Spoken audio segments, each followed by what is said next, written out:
Facebook Pixel Retargeting Campaign. Facebook enables you to put their tracking pixel on your website.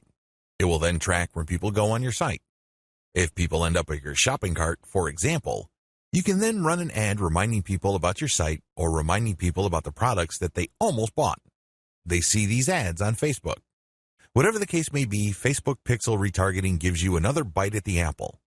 One of the biggest problems with e-commerce is that prospective buyers abandon their shopping carts.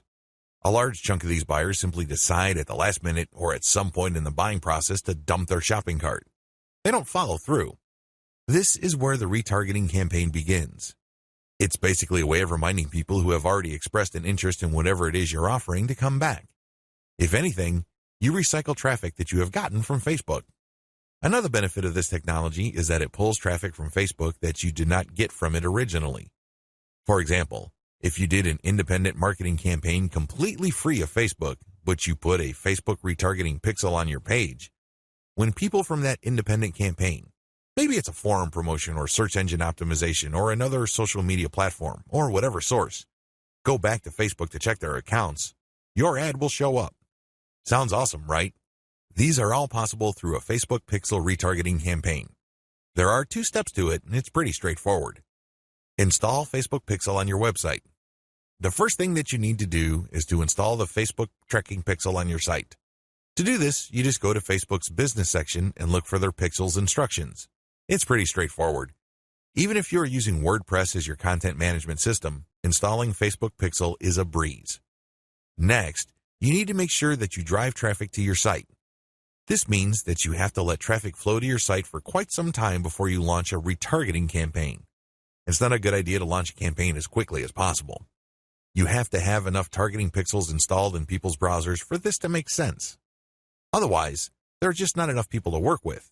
Now, keep in mind that if you are in a niche that has generally low traffic levels, then you would have to conduct your campaign even though the overall traffic flow to your website is fairly low. Run ads on Facebook for retargeting.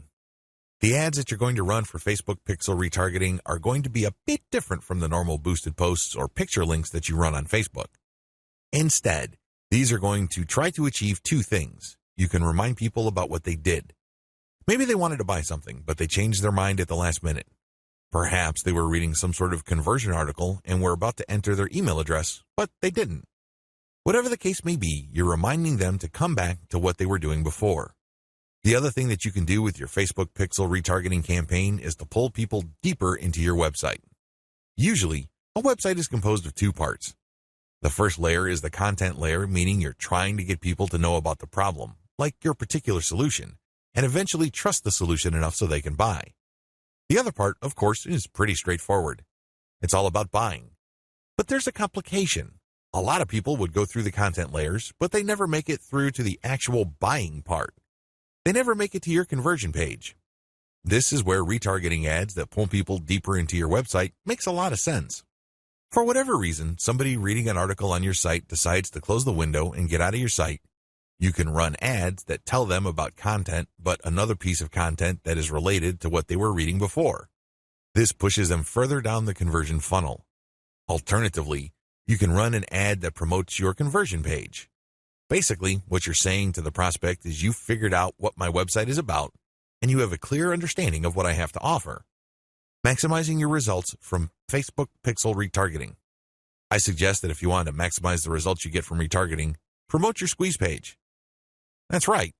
Promote the page that recruits people to your mailing list. Usually there's some sort of freebie. There's usually some sort of book or booklet that you're giving away so people can enter their email address. Whatever the case may be, push the squeeze page.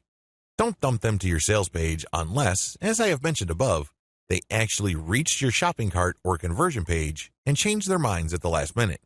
That's pretty much the only situation where you should retarget showing an ad that goes directly to the conversion page. Other than that, convert them to sign up for your mailing list. It's your mailing list with its many chances at gaining attention, building trust, and gaining credibility, which will actually do the heavy lifting as far as converting that prospect into an actual sale.